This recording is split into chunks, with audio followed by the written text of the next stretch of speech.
Welcome to Creation Health. Today's topic is the second letter of creation, rest. Taking time to relax physically, mentally, socially, and spiritually. You know, from the very beginning, God has wanted us to be happy and live full lives.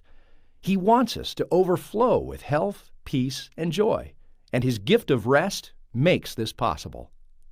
Rest makes it possible for us to function at our best. Optimally, rest includes getting a good night's sleep and taking time to relax daily, weekly, and even annually. Life's stresses and pressures accumulate over time to create a generalized dis-ease with life. Rest is a powerful antidote for the challenges and difficulties we face every day. God gave us rest and modeled it in the Garden of Eden. During the first 6 days of creation, He created life. But on the seventh day, He created love and rested with His new family. Creating night and day was God's first step of creation. His last act of creation was the gift of Sabbath, a time set apart to rejuvenate, reflect, and to have fellowship with Him and each other. Rest refreshes, rejuvenates, and regenerates our mind, our body, and our soul. Now, because our culture revolves around the bottom line, we are pressed by demands. The day is filled with urgent responsibilities, and rest becomes compromised. But when we give ourselves the gift of rest, we are more effective and more efficient. This seminar doesn't just tell you about getting your 8 hours of sleep. In fact, I'm going to teach you the essential aspects of all rest: physical, mental, and spiritual. Sleep is essential for good health. Without sufficient sleep, we forfeit the health benefits that nutrition and exercise provide. In fact, people who don't get enough regular sleep have decreased brain function. They have increased rates of disease and mortality. So, to function optimally, get regular sleep. You will function at your best. It's time now for an exercise from your seminar personal study guide. You'll be taking a self-test called the Peak Performance Sleep Log. So, let's see how you're doing in the sleep department. Please turn to page 42 of your guide to Skill Builder 1. The sleep log will take a week to fill out. Each morning at breakfast, fill out the chart for the previous day. Today, go ahead and answer the questions from yesterday. This will get you started. This skill builder will show you opportunities for change so you can experience the benefits of more rest. Please pause the video now. We're glad to have you back. So during the next week, you can return to this exercise and start making life-altering changes. Now we return back to our video.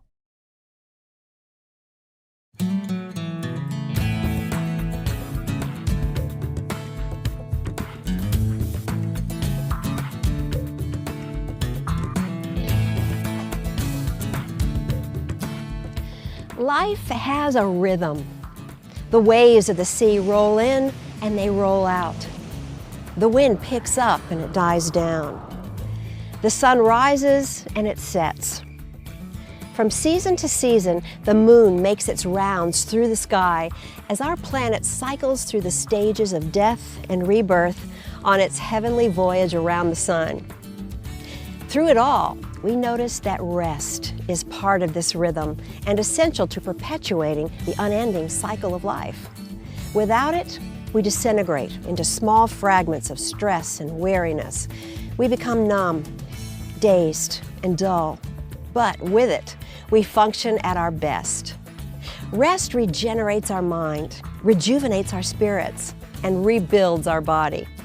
Rest is one of time's most important rhythms on our voyage through life because it renews us daily. We live in a 24-hour-a-day culture.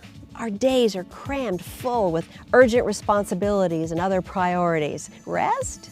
Usually it's kicked to the bottom of the list. Think about it. Expectations of us are different than they were for our grandparents. It used to be that businesses, even grocery stores, closed at 5 o'clock. People spent the evenings with their families. There weren't TVs or computers. Back then, your errands that you didn't get done today were just put off until tomorrow. Today, if you didn't happen to make it to the store to get your kids new shoes, well, the store is open 24 hours. Banking and internet shopping, well, they are always just a few clicks away. It's like we never seem to have time to just stop, be still, and enjoy life, to rest. The true benefits of rest are widely misunderstood and generally unappreciated. The stress and pressures of life can accumulate over time and create a generalized dis-ease with life. Rest is a powerful antidote for the everyday challenges of life. In this Creation Health presentation, we'll discover the essential practices of rest. So let's join Dr. Des Cummings as he reveals simple ways we can start embracing the healing powers of rest to enjoy living our best days starting now. The only way to live life to the fullest is to understand God's original design and purpose for our lives. According to Genesis, God created life in 6 days and rested on the seventh day. If rest was important in a perfect world, then it's even more important in our imperfect world. The Bible says, "Be still and know that I am God." This means far more than getting 8 hours of sleep or taking your annual vacation. We are going to explore the 3 dimensions of rest: physical, mental, and spiritual. Experiencing each of these elements of rest daily, weekly, and yearly will rejuvenate our mind, our body, and our spirit.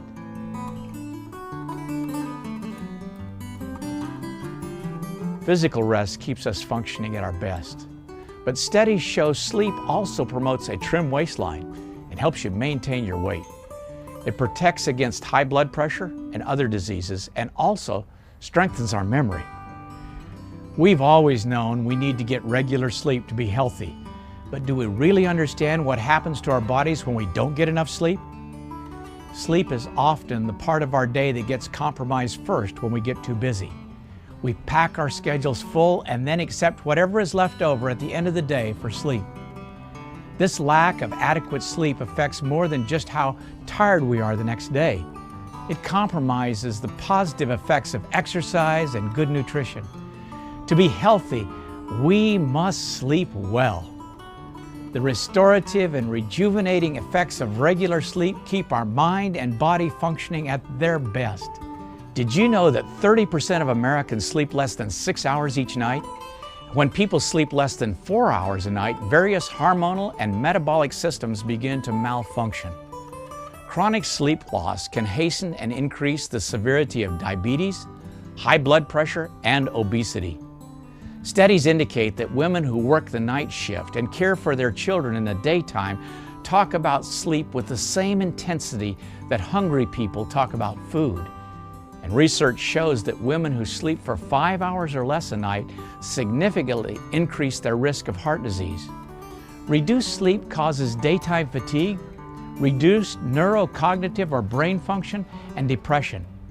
Nightly sleep is essential for optimum health because lack of sleep causes various abnormal physiological changes. It seems we always catch colds when we're tired and run down. This is because losing 3 hours of sleep on any given night cuts the effectiveness of our immune system in half. Loss of sleep also decreases our ability to accomplish tasks that are governed by the frontal lobe, the brain's decision center. These include planning, concentration, motor performance, and high-level intellectual skills. Brain scans reveal decreased blood to the frontal lobe in people who are chronically sleep deprived. One particularly troubling study found that people who were sleep deprived for 14 days reported feeling only slightly sleepy. They didn't realize how impaired they were. Their ability to pay attention and to react to stimulus such as driving situations was reduced. It's worth noting that large-scale disasters like Chernobyl, the Exxon Valdez accident, and the 3 Mile Island incident all happened in early pre-dawn hours when workers were likely to be most tired. We all know Adults need between 7 and 8 hours of sleep each night to be our healthiest. But too much sleep can be harmful as well. People who sleep less than 6 hours and more than 9 hours a night live on average 9 years less than those who sleep 7 to 8 hours nightly. Think of it as your sleep target. Some surprising research has emerged that addresses how much sleep we get and when we get it. Dr. Timothy H. Monk, one of the world's foremost authorities on sleep, says human beings are built to be daytime creatures. It's hardwired into our circuitry. And when you deliberately try to shift the sleep-wake cycle, it's like having a symphony with two conductors, each one beating out a different time. Your delicate internal rhythms go haywire. We need to treat sleep as a precious and powerful key to health. Monk's research shows that early risers are more likely than night owls to stick to healthy routines. They sleep better too. Early risers wake up, eat meals, exercise, and go to bed around the same time each night, whereas night owls are inconsistent.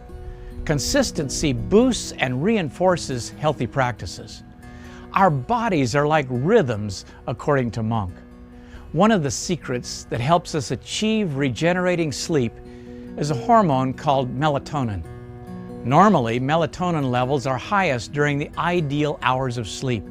They increase rapidly in the late evening, peaking after midnight, and then decrease towards morning. Functions of melatonin include synchronizing our body's circadian rhythms, regulating changes in the mental and physical characteristics that occur in the course of a day, and stimulating our immune system. It's also a potent antioxidant. Foods high in melatonin include bananas, tomatoes, and cucumbers. So, if you like snacking before bedtime, a banana might be a good choice. The release of melatonin naturally increases in the late evening hours. Arranging our bedtime accordingly allows us to reap the natural benefits of how God designed our bodies. Keeping the lights on and staying up late reduces the release of melatonin. Keeping our bedrooms completely dark will encourage deep and restful sleep.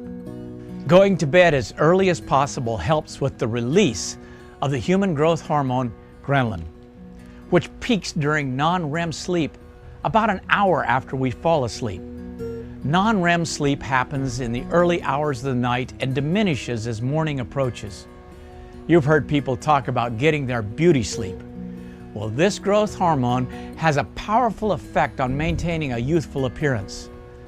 Slow wave sleep is one of the deeper stages of sleep. Almost all restorative sleep happens during the hours before midnight. In other words, if you don't go to bed until early morning, you'll miss out on the best hours for restorative sleep. Our circadian rhythms are hardwired. They contribute to a variety of life-enhancing hormonal releases that restore our bodies and keep us in optimal health. You can start improving your health tonight. Simply get 7 to 8 hours of sleep and make them quality hours by going to bed early and benefit from the restorative and rejuvenating effects of sleep. It's incredible but true. 30 to 40% of people sleep less than 6 hours per night. Sleep is divided into two basic types: rapid eye movement, or REM sleep, and non-REM sleep, with 4 different stages. REM sleep occurs about 90 minutes after you fall asleep. It cycles along with the non-REM stages throughout the night. During REM sleep, your eyelids are closed and your eyes will move rapidly. Your breathing is more rapid, irregular, and shallow. Heart rate and blood pressure increase, dreaming occurs, and arm and leg muscles are temporarily paralyzed. Typically, sleep begins with non-REM sleep. In stage 1 non-REM sleep, you sleep lightly and you're awakened easily by noises or disturbances. During this first stage of sleep, your eyes move slowly and muscle activity slows as well. You then enter stage 2 non-REM sleep. Eye movement stops and the brain falls into a pattern of slower brain waves with occasional bursts of rapid waves. Overall, almost 1/2 of total sleep time is spent in stages 1 and 2 non-REM sleep. The rest is fairly equally divided between stages 3 and 4 non-REM sleep and REM sleep. When you progress into stage 3 non-REM sleep, your brain waves slow even more, although they're still punctuated by smaller, faster waves. By stage 4 non-REM sleep, the brain produces extremely slow waves almost exclusively. This is deep sleep, during which it's difficult to be awakened. Getting enough sleep is important, but making it early sleep will benefit you even more.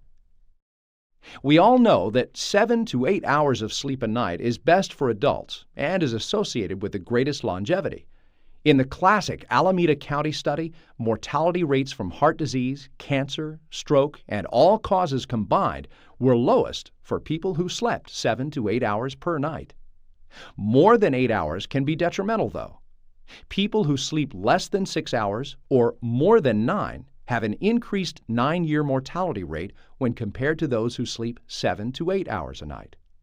In another study of nearly 7,000 persons older than age 31, people who reported sleeping more than 8 hours had an incidence of stroke and all-cause mortality that was 50% greater than people sleeping 7 to 8 hours per night. The Nurses' Health Study found a relationship between long sleep duration of 9 hours or more and the development of diabetes and coronary disease. So what about children? How much sleep do they need? Well, the National Sleep Foundation recommends that infants aged 3 to 11 months should probably sleep between 14 and 15 hours a day. Toddlers aged 1 to 3 years, 12 to 14 hours of sleep. For preschoolers aged 3 to 5 years, 11 to 13 hours are ideal. School-aged children between 5 and 12 years of age should sleep 9 to 11 hours per night. And for adolescents, they need 8.5 to about 9.25 hours of sleep per day. Another international survey of nearly 17,500 university students sleeping at least 7 hours a night had better self-reported health. Those sleeping less than 7 hours reported poorer health. Self-reported health is important. According to several studies over the past few years, the answer people give to the simple question of, is your health excellent, good, fair, or poor, is a better predictor of who will live or die over the next 10 years than an in-depth physical examination. This question is a way of asking what our health means to us, what it represents or symbolizes in our thoughts and imagination. It's an example of the vital interplay between meaning and matter. Dr. Timothy Monk, a sleep expert, says that human beings are built to be daytime creatures. It's hardwired into our circuitry. When you deliberately try to shift the sleep-wake cycle, it's like having a symphony with 2 conductors, each one beating out at different time. Your delicate internal rhythms go haywire. You need to treat sleep as a precious and fragile thing. Look, if we mess up our sleep and wake patterns, our mood suffers. We're less alert, our concentration goes down, we have trouble remembering, and our performance, well, it declines. We see the change in our bodies as well. The immune system is compromised, hormones are in disarray, and stomach problems can occur too. Stimulation is available around the clock. The sleep patterns of Americans are getting worse. They're out of sync with our natural rhythm. People are staying up later than ever. Even young children stay up later than they did years ago. It's interesting that the less people sleep, the more they're depressed, and more Americans are suffering from clinical depression. Going to bed early and rising early is the best practice. In a study that looked at lifestyle, it found that those who woke up early and went to bed at more regular times than night owls were healthier. It's worth getting up early. This lifestyle leads to better sleeping and eating patterns. It boosts immunity, fights off colds, improves mental performance, and of course lessens stress. The payoff for early birds is worth getting out of bed for, because this kind of lifestyle leads to better sleeping and eating patterns that boost immunity, fight off colds, improve mental performance, and of course, lessen stress. In Dr. Monk's words, our bodies like rhythms. Going to bed earlier boosts immune function. 2 studies conducted by the same lead researcher, Dr. Michael Irwin, and his colleagues from the Departments of Psychiatry at the University of California and San Diego Veterans Affairs Medical Center illustrate this point very well. One study showed nearly a 30% reduction in cellular immunity after subjects were sleep deprived between the hours of 3 a.m. and 7 a.m. However, in another study, when the subjects were deprived of only 2 hours sleep between 10 p.m. and 3 a.m., their cellular immunity was suppressed by nearly 50%. So, consider how getting 3 hours of sleep before midnight could be of even greater benefit. Adequate sleep that involves going to bed early and rising early impacts how well students do academically. Among a large sample of about 3,000 students in grades 9 through 12, Wolfson and Karskadon in 1998 reported that students with higher self-reported GPAs slept longer and went to bed earlier than those with lower GPAs. Studies involving 35 medical students revealed higher scores for students with earlier bedtimes, longer sleep length, and less sleep irregularity. In a study of first-year undergraduates, lower GPAs were significantly associated with later weekday and weekend bedtimes, later weekday and weekend wake-up times, and longer hours of sleep on weekend nights. One study of 172 medical students revealed sleepiness compromised academic performance, resulting in lower grades. And finally, a study done using 414 college students found that poor sleep quality was associated with relatively low academic performance among those carrying a full course load. Some interesting research that also supports going to bed early was done by the National Sleep Foundation during a sleep poll in 2005, which asked, "What kind of sleeper are you?" The groups were categorized based on their answers to questions regarding hours slept, minimum amount of sleep needed, frequency of experiencing a sleep problem or disorder, how often they felt tired, fatigued, or not up to par, their age, marital status, gender, diagnosed medical conditions, and the amount of caffeinated beverages consumed daily. The Healthy, Lively Larks group is the least likely to be affected by sleep problems, either their own or those of a spouse or partner. 75% say they usually get a good night's sleep. They're in good health, 2/3 say they get more sleep than they need, and most never or rarely feel tired and fatigued.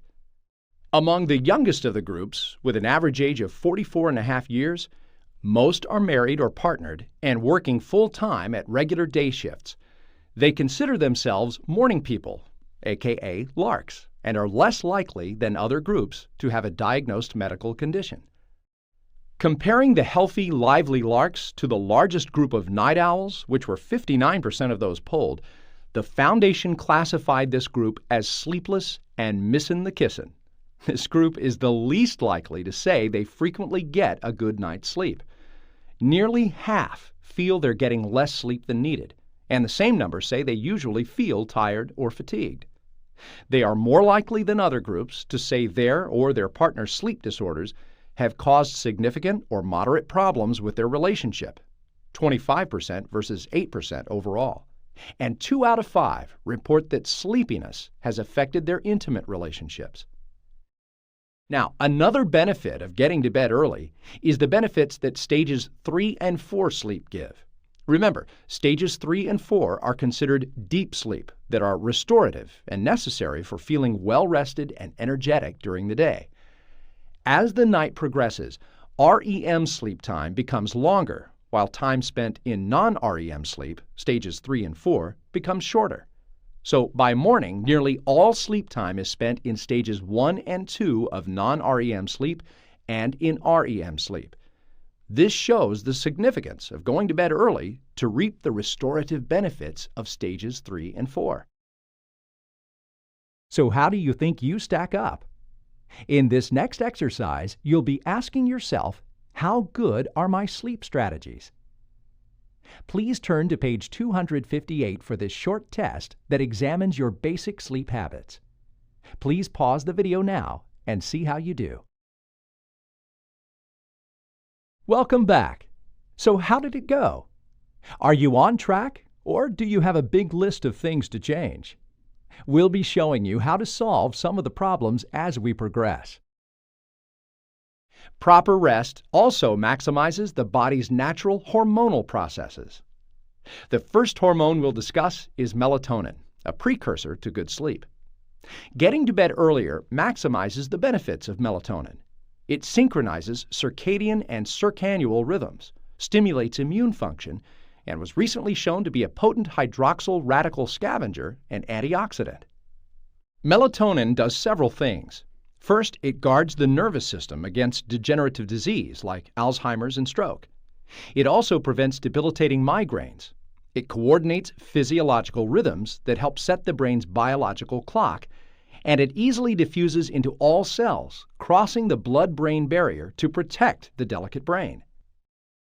Melatonin also has been shown to decrease cognitive deterioration in individuals with Alzheimer's disease. It may help manage elevated blood pressure in men and women. And lastly, it helps fight a wide array of cancers, including breast and liver cancers, non-small cell lung cancer, and brain metastases from solid tumors.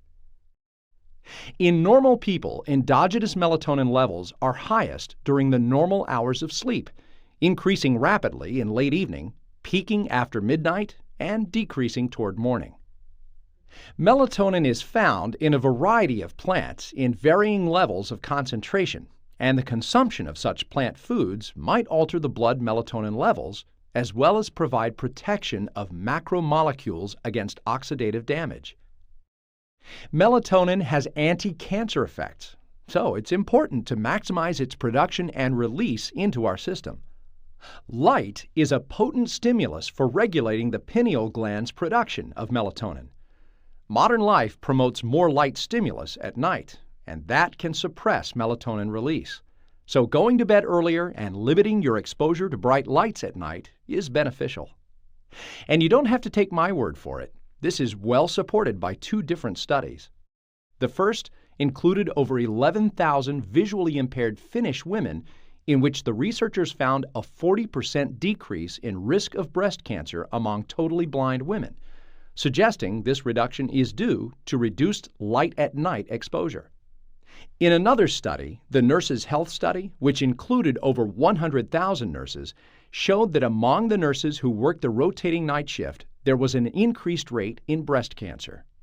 Shift workers are up at night and exposed to light when their natural circadian rhythms would prefer them to be in bed asleep. A study concluded that shift work that involves circadian disruption could lead to cancer. Lack of sleep boosts ghrelin, a hormone that makes us feel hungry, and also suppresses another hormone that makes us feel full. So, a lack of sleep may also be contributing to increased obesity in the United States. Ghrelin plays a key role in the regulation of appetite. Partial sleep deprivation is associated with a decrease in the amount of leptin in the blood and increased plasma levels of ghrelin. Individuals' subjective ratings of hunger and appetite also increase. So, the hormonal regulation of appetite and food intake appears to be influenced by sleep duration. Sleep restriction may favor obesity development. Ghrelin also plays a role in carbohydrate and lipid metabolism and possibly heart function, as well as immune functions and cell proliferation. It promotes slow wave sleep, which is the restorative part of sleep. Deep sleep triggers the release of human growth hormone, which fuels growth in children and boosts muscle mass and repairs cells and tissues in children and adults. Let's wrap up this section on the benefits of getting to bed early. As Dr. Monk states, humans are hardwired to go to sleep when it gets dark. We've developed sleeping patterns and habits because of environmental circumstances, but we can get back to that natural rhythm of sleep that we were meant to follow. Our health improves dramatically when our schedule and sleep patterns follow the natural rhythm that God designed and created for us. We all miss sleep on a regular basis. So, Here's some tips to help reconnect to your body's natural rhythms. First, evaluate your daily activities and sleep-wake patterns to determine how much sleep you're getting. If you're consistently getting less than 8 hours per night, you might need more. Also, it's probably not a good idea to go to bed at 9:30 if you usually fall into bed around midnight. Gradually move to an earlier bedtime, moving it up maybe 15 minutes each night. Be consistent. Sleep experts say the most important thing for good sleep is to get up at the same time each day, even on the weekends. Adding vigorous physical activity in the morning helps wake you up and jumpstarts the day. One last tip to shift your schedule is to use a light box. Using portable light therapy can reset your body's sleep and wake cycle similar to that of natural sunlight. Light therapy can also serve many other purposes too, such as treating mood disorders. Now that we've seen good reasons for going to bed earlier, let's take a look at some research about the effects of not getting enough sleep. During sleep, your body creates hormones that help the immune system fight various infections. Researchers took a group of healthy adults and gave them all a hepatitis A vaccine. They allowed half the group to sleep normally, whereas the other half stayed up for 36 hours following the vaccine. Everyone slept normally after this. 4 weeks later, the first group had twice the increase in immune system antibodies. Even one night of missed sleep can compromise the immune system for up to 4 weeks. The rise and fall of blood sugar levels during sleep appear to be linked to sleep stage. When healthy young men slept only 4 hours a night for 6 nights in a row, insulin and blood sugar levels mimicked those in people developing diabetes. Another study found that women who slept less than 7 hours a night were more likely to develop diabetes than those who slept between 7 and 8 hours a night. Chronic sleep loss can hasten the onset and severity of diabetes, high blood pressure, and obesity. An inadequate amount of sleep can trigger the release of more adrenaline, cortisol, and other stress hormones during the day, leading to an increased risk of heart disease. Inadequate sleep affects the heart and vascular system by increasing production of certain proteins that play a role in heart disease. For example, some studies find that people who chronically don't get enough sleep have higher blood levels of C-reactive protein. This may increase one's risk of developing hardening of the arteries or atherosclerosis. In one study, as sleep duration went down, BMI went up, indicating a higher rate of excess body weight. Over a lifetime, not getting enough sleep can significantly affect your weight. In another study, the Nurses' Health Study, which followed more than 68,000 women for 16 years, found that women who slept 5 hours a night were 32% more likely to gain 30-plus pounds during adulthood than those getting 7 hours of sleep, despite typically eating less. People are sleeping less, and the average person's weight is going up. In a study of 915 infants and toddlers, those who slept less than 12 hours a day were more than twice as likely to be overweight by age 3 than those who slept 13 to 14 hours a day. Additional research shows that not enough sleep for a 2.5-year-old can result in an overweight 7-year-old. This is also a problem for teenagers who need more sleep during their critical developmental years. Loss of sleep is associated with a decreased ability to perform tasks controlled by the frontal lobe, such as planning, concentration, motor performance, and high-level intellectual skills. People who are sleep-deprived experience cognitive performance deficits, like the inability to think quickly and the ability to multitask. Most people are aware of the hazards of drunk driving, but driving while sleepy is just as dangerous. Both alcohol and lack of sleep impair the ability to react quickly to a suddenly braking car, a sharp curve in the road, or other situations. A few seconds can be a life or death matter. When sleep-deprived people are tested using a driving simulator, they perform as badly or worse than those who are drunk. The combination of alcohol and lack of sleep is extremely dangerous. 1/4 of drivers surveyed in New York State reported they had fallen asleep at the wheel at some time. Often, people briefly nod off at the wheel without being aware of it. Sleepy people are more prone to take risks and make poor judgments, leading to a car accident. Here are some life-saving tips to help you drive safely. Be well rested before hitting the road. Several nights in a row of less than 7 or 8 hours of sleep slows reaction times. And restoring reaction times back to normal takes more than 1 night of good sleep. Try not to drive between midnight and 7 a.m., since this is when people are naturally the sleepiest. If you're feeling sleepy, pull off the road and nap for 15 or 20 minutes. Don't drink. The effects of 1 beer when you're sleep-deprived equals 2 or 3 when you're well-rested. Don't count on caffeine. Caffeine will not overcome excessive sleepiness or relieve a sleep debt. And be aware of warning signs that you may be too sleepy to drive safely. Trouble keeping your eyes focused, continual yawning, or being unable to remember driving the last few miles. If you're short on sleep, stay out of the driver's seat. The next exercise is called, Am I Sleep Deprived? Do you think you are? Let's find out by turning to page 257 of your guide. Chances are you'll answer true to a few of the questions because some of them are the most common sleep mistakes. So go ahead and pause the video to take the test. Glad to have you back. So how did it go? We hope you're getting enough sleep, and if not, we hope you can make time for more. Need a rest? Now's a good time for one if you want. Don't forget to make a note of where you left off using the time displayed on the bottom right. We'll see you later on. Welcome back. We hope you're refreshed and ready to see more of the video. All of us at one time or another have our circadian rhythm disrupted because of work, illness, or staying up late. The tips on the next slide will help multiply the benefits from sleep. Getting a good night's sleep means including activities in your day that promote your night's sleep. Here are a few. First of all, get plenty of sunlight.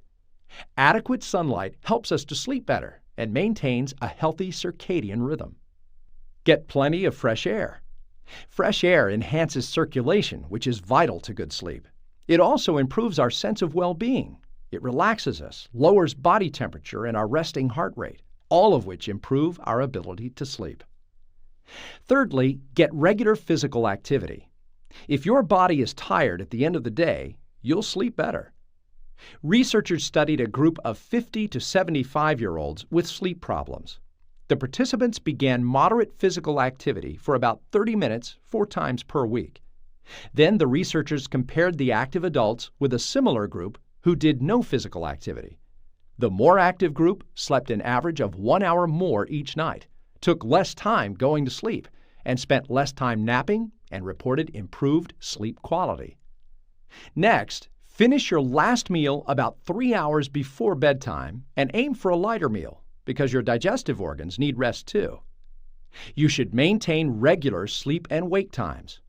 Don't sleep in more than 30 minutes beyond normal wake-up times on the weekend. A brief nap in the early afternoon is better than sleeping in. Next, resolve conflict, stress, anxiety, and worry outside the bedroom. Otherwise, the mind will overpower the body's ability to sleep. Try relaxing before bedtime. 20 minutes before going to bed, do something relaxing and calming. Get rid of too many stimulants. Many people depend on the caffeine in coffee, soft drinks, or tea to wake them up in the morning or to stay awake. Caffeine blocks the cell receptors that adenosine uses to trigger its sleep-inducing signals, so the body is fooled into thinking it isn't tired. It takes 6 to 8 hours for the effects of caffeine to wear off. Coffee in the late afternoon can prevent you from falling asleep at night. Nicotine is another stimulant that interrupts sleep because heavy smokers tend to wake up too early because of nicotine withdrawal. Lastly, Although alcohol is a sedative that makes falling asleep easier, it does prevent deep sleep and REM sleep, allowing only the lighter stages of sleep. People who drink alcohol tend to wake up during the night after the nightcap wears off. There are also commonly used prescriptions and over-the-counter medicines which contain ingredients that can keep us awake, such as decongestants and steroids. Many pain relievers taken by headache sufferers contain caffeine. Heart and blood pressure medications known as beta blockers can also make it difficult to fall asleep. People with chronic asthma or bronchitis have more trouble falling asleep and staying asleep because of their breathing difficulties or the medicines they take. Get your sleep primarily at night.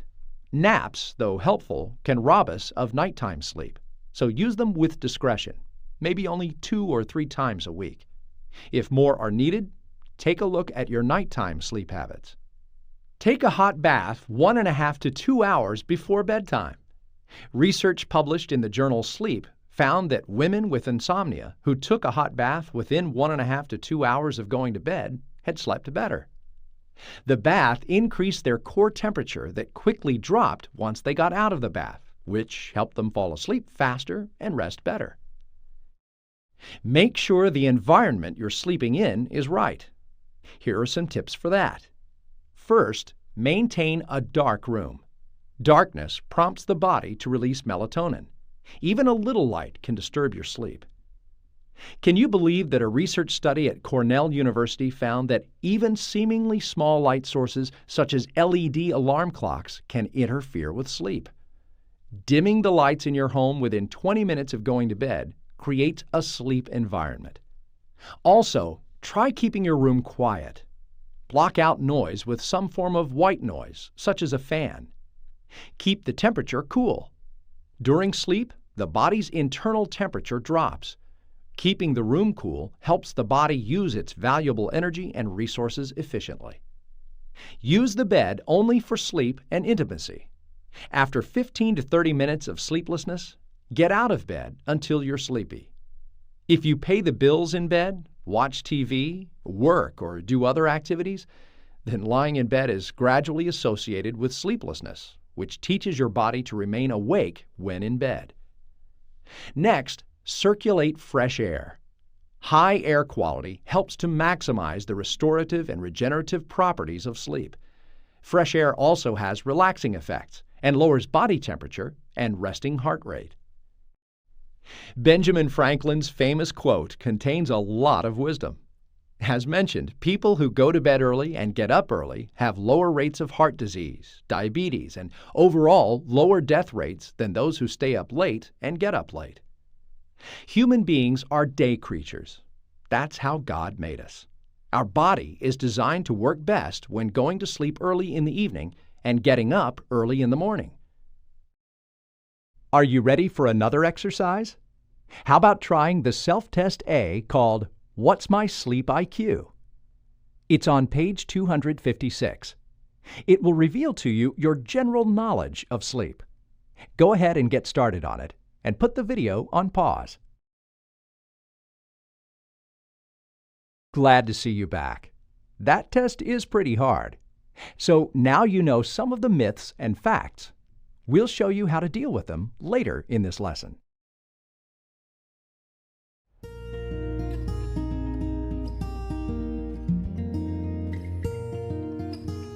There's more to rest than the sleep we get at night. In addition to nightly sleep, we also need daily, weekly, and annual restorative mental rest. During the French Revolution, France implemented a 10-day work week. Chaos resulted, and the country's mental institutions quickly overflowed because the people had no rest, physically or mentally. Mental rest is much harder to define and is less understood than physical rest because it is slightly different for each of us. For example, President Harry Truman loved to play the piano. It took him away from the cares of the White House and refreshed his mind. Now for me, playing the piano would definitely add stress to my day. But nothing rejuvenates me more than talking with my grandchildren. My day can be packed with meetings, and obligations, but when I pick up the phone and call my grandkids, my cares fade. I begin to smile. They make me laugh, and within minutes, I have a new outlook for the day. They bring me back to my real priorities. But these moments don't happen by accident. We have to plan them. In today's world, multitasking is the norm. We're expected to drive, talk on the phone, and finish the sandwich we didn't have time to eat at lunch, all at the same time. Our minds are cluttered with tasks, appointments, and the stresses of daily life. To be at our best, our minds need to be focused and organized. For instance, if you watch athletic events, the time the coach spends with the team just before the game is critical. There's no multitasking. The team becomes focused. When athletes focus on the coach and their goal, distractions of the crowd disappear, and their minds are centered on winning. Athletes call this being in the zone. For us, being in the zone is to be mentally focused on the most important priorities God has for our lives. When we're truly focused, we experience the benefits of mental rest. Mental rest happens in many ways.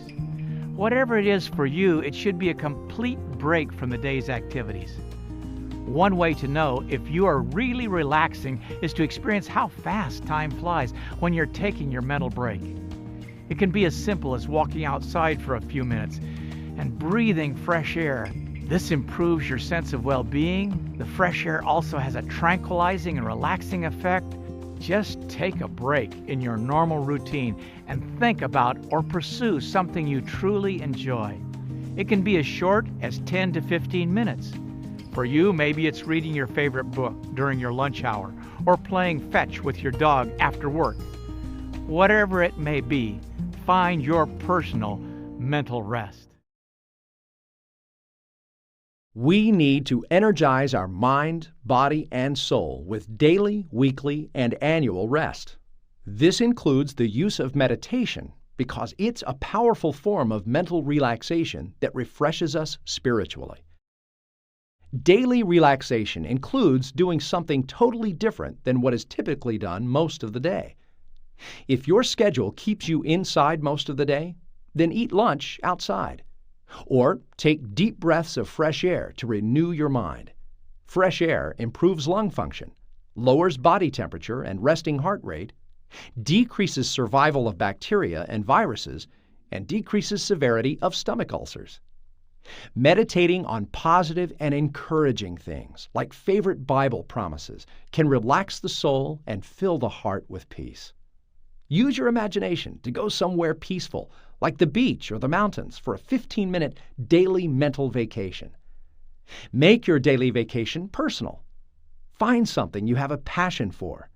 If you love reading, bring a book to enjoy during lunch. You might join friends to discuss a Bible topic for a few minutes, 2 or 3 times a week, or another book you're reading. Listening to a few minutes of soothing music can really relax and change your mood. A power nap is another great way for daily relaxation. A 10 to 15-minute power nap sharpens alertness, improves emotions, and increases performance levels. But napping can also ruin your need for nighttime sleep, so be careful. The key is to nap early and short. The hours between 2 and 4 p.m. are prime for healthy napping. At least 5 hours before you plan on going to bed, and only 20 to 30 minutes. Any later, and your circadian rhythms will kick in, possibly making you feel disoriented when waking. In a study investigating the effects of brief and long daytime naps following nocturnal sleep restriction, it was discovered that 10-minute naps were the most beneficial because they immediately improved subjective alertness and cognitive performance, which were sustained for the hour of post-nap testing. But immediately following the 30-minute nap, most measures of alertness and performance declined. When it comes to experiencing mental rest, consider the following. Examine how you're spending your time. You need to identify and commit to the priorities that need more of your time. God, family, spouse, friends, rest, personal time, etc. Identify and follow through on what needs to be eliminated from your life. Avoid multitasking and overcommitment because these drain energy and compromise your performance. Lastly, focus helps us to experience mental rest because it eliminates energy-depleting distractions.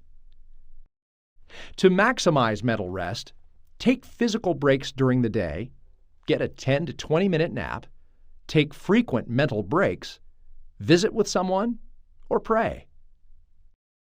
For optimal mental health, take regular breaks daily and vacations annually. Daily relaxation is the subject of our next exercise. Daily relaxation. Wouldn't that be nice? Why not create an action plan to make it happen every day? You can do this on page 46 and learn more about daily vacations. Go ahead and pause the video to make your plan. So, do you think you can fit a daily vacation into your day? Sidney J. Harris says, "The time to relax is when you don't have time for it." Here's something extra you can do. Watch a short inspirational video on YouTube, or take a virtual vacation with one of our videos on our website. We also show the virtual vacations on our Creation Health app for iPhone or Android, also available on our website. Now, let's take a look at more of the presentation.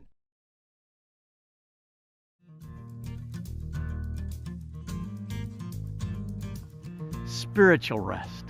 This final and most important element of rest means to be at peace with God. Being at peace with God is to live in the rhythm of life He originated when He created this earth.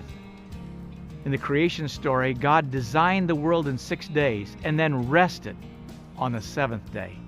And it wasn't because His physical needs demanded it. He took time to rest simply because He wanted to enjoy the life He'd created with His children. It was the day for love. To truly enjoy the benefits of spiritual rest, we should all take a guilt-free, no-stress day for love and rest. Imagine what our world would be like if every 7 days we took one day just to simply rest. Our world operates on this same 7-day rhythm. We find this cycle in plants, animals, and humans. Medical research has demonstrated 7-day rhythms in connection with a variety of physiological functions. These include heart rate, swelling after surgery, rejection of transplanted organs, inflammatory responses, and the drugs we use to treat them. For instance, a patient will tend to have an increase in swelling on the 7th and the 14th day after surgery. Likewise, a patient who has a kidney transplant is more likely to reject the organ 7 days and 14 days after surgery. This 7-day rhythm suggests we should honor weekly rhythms. If we want to take care of our health, and if we want to live life to the fullest, we should energize our lives with physical, mental, and spiritual rest. So here are 5 simple tips for getting your best rest. Get to bed early. Take brief mental breaks throughout your day. Focus your thoughts on God. Maintain a regular sleep schedule. And take a day each week to simply rest. Start today by implementing one or more of these practices. Begin enjoying your life not sometime in the future, but right now when it matters most. For when you do this, you are ready to enjoy the rest of your life. So now you've seen the incredible benefits of rest's restorative rhythms. We've also seen how rest is a powerful antidote for coping with the challenges of life. But most of all, we've discovered rest's greatest, best-kept secret, that God rested to enjoy. This is why we rest. We rest in order to enjoy. It's that simple. The wisest man who ever lived, King Solomon, said, "To everything there is a season, a time for every purpose under heaven." God had a purpose when He gave us the wonderful gift of rest. You see, rest refreshes our mind, rejuvenates our spirit, and rebuilds our body. It creates the opportunity for us to savor life. Life isn't about how much we can get done in a certain amount of time, but about how much of life we are able to enjoy and appreciate during our journey. Accept life's invitation today to enter into restorative rest so that every moment of your life becomes a celebration that you'll savor and carry in your heart forever. That's creation health. Here's another skill builder. This one is about Sabbath rest. The world has become such a hectic place. Many of us find it difficult to actually take a full day of rest on the Sabbath. Do you? You can create an action plan to make time for God and your family and friends. Page 47 will guide you through the process. Why not pause the video now to plan your weekends a little better to make room for God's will? Welcome back. So does your busy life leave you room for a true Sabbath rest? We hope you can make it so. Aligning our lives with nature's 7-day rhythm is another way to stay energized. It seems that many things in our world operate with a 7-day cycle. This 7-day cycle is found in plants, animals, and of course humans. Medical research has demonstrated 7-day rhythms in connection with a variety of physiological functions. Some include heart rate, swelling after surgery, rejection of transplanted organs, human cancers and their response to treatment, inflammatory responses, and the drugs we often use to treat them. For example, patients tend to have increased swelling on the 7th and 14th day after surgery. Similarly, a kidney transplant patient is more likely to reject the organ 7 days and 14 days after surgery. Perhaps we need to pay attention to weekly rhythms in order to take care of our health. Dr. Baldwin stated that research shows that this 7-day rhythm is a normal built-in feature of physiology. So what initiates and maintains the 7-day rhythms of the body? The precise causes and mechanisms aren't clear yet, but some chronobiologists think that a regular day of rest might pace it. During World War II, Great Britain instituted a 74-hour work week in which people worked over 10 hours a day, 7 days a week. It was soon found that people could not maintain that pace. After experimenting, they found a 48-hour work week with regular breaks plus 1 day of rest each week was the most efficient. Production increased by 15%. So, the British government passed a law which required 1 day of rest each week and at least 2 weeks of vacation each year. Yes, our bodies were designed with a 7-day rhythm. One of the beautiful ways we can honor this is by enjoying a weekly day of rest. Many people keep a weekly Sabbath, for example. Jews keep Saturday, Muslims keep Friday, Catholics keep Sunday. Protestants, well, some keep Saturday while others keep Sunday. Buddhists, they rotate 1 day out of 7. This rhythm of life originated in the Genesis creation story, where God set aside the 7th day as a Sabbath rest. He asks us to remember to rest 1 whole day each week. Sabbath is a day for reflection, family, fellowship, prayer, worship, recreation, and a time to focus on spiritual values.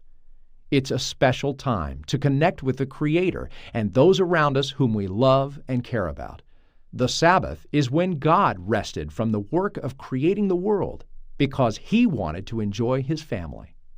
The Sabbath is a weekly reminder of our value in God's eyes. To obtain spiritual rest, start by making a relationship with God a priority. Pray, ask God for guidance and wisdom.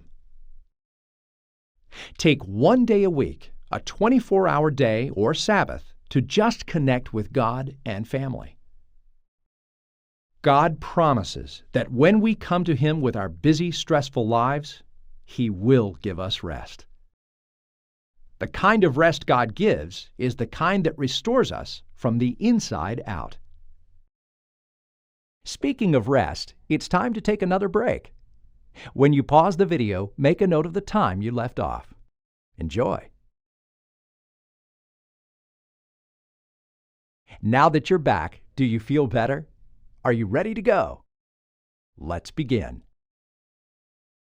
Let's talk about annual vacations as we bring this class to a close. Frequent vacationing is associated with decreases in death from coronary causes. Studies have found that men who developed psychosomatic illnesses were those who were less likely to take vacations than men who never developed such illnesses. Doctors Gump and Matthews found in their 9-year study of more than 12,000 men that annual vacations were associated with a reduced risk of all-cause mortality. Frequent annual vacations are associated with a reduced risk of all-cause mortality and specifically mortality from coronary heart disease. And vacations can come in all shapes and sizes. You can still get that vacation glow by taking your vacation time in small intervals, such as 2 to 4 days. Fatigue, neck pain, and head or back aches are all signals that it's time for a break. Take your vacation time. You'll feel better, healthier, and be a lot more productive. It's Skill Builder exercise time again.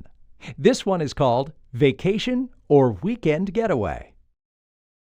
Have you taken a vacation lately? How about a weekend getaway? You can take time to plan one using the action plan on page 44. Pause the video now to begin the exercise. We're back now and back on track to get you vacationing. Did you enjoy this exercise? Did you find yourself taking mental vacations just by imagining all the peaceful places where you could go to get away? We hope it made you feel better. Take a deep, relaxing breath, and let's get back to the video now. Let's summarize what we've learned in this presentation about rest and its benefits. Benefits of adequate rest include improved concentration, improved energy levels, decreased anxiety and irritability, decreases in feelings of depression and hopelessness, and a more youthful appearance. Remember, too, there are other benefits of adequate rest: improved judgment, decreases in blood pressure and pulse rate, decreases in stress hormones, and an increase in feelings of happiness. Resting is living creation healthy. So ask yourself these questions. Are you getting enough sleep time, enough personal time, family time, vacation time, and time with God? Choose to make rest a priority in your life so you can live your life to the fullest.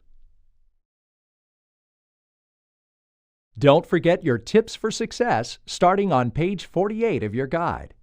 There you'll find power tips on how to have better rest. Page 50 reminds you how to create a good sleep environment. Learn how to breathe the right way starts on page 51. And finally, on page 52, you'll find 10 tips to help you fall asleep. We'll close with some inspirational words from one of our authors, Dr. Des Cummings, Jr., as he answers the question, what does the Bible say about rest? One of the beautiful parts of the creation story is the seventh day. Because as God paces himself through the week, he does magnificent things. And when he comes to the seventh day, he stops everything else and gives full attention to his children. You see, it was the day that was made for love. We like to say in 6 days, God created life. And on the seventh day, God created love. In our home, it's made all the difference. It has been the glue that has kept us together. A week can go all kinds of directions. Stresses can pile up. You can find yourself losing contact with your fellow members of your family. But Sabbath brings us together. That seventh day we come and rest. Setting everything aside, we rest our spirit for refreshment. We rest our mind and allow ourselves to think thoughts of heaven. And we rest our body and allow ourselves to enjoy the comforts of relaxation and enjoyment. You see, you can live the full life of creation health if you live the full Sabbath of creation rest. This concludes our Creation Health training on the topic of rest. As we proceed on to the next lessons, we'll continue to discuss the remaining letters in the Creation acronym. Congratulations! You're well on your way to becoming a certified Creation Health graduate. Good luck on the quiz.